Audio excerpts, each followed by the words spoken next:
Hello guys, in this video I'm going to show you how to create a t-shirt design in the Canva app.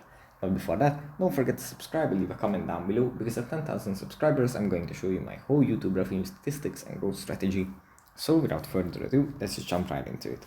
First we have to open up the Canva app. Here it usually opens up in the home menu where we have our projects and recent edits, recent designs. But from this menu we have to go into we have to tap on the plus icon.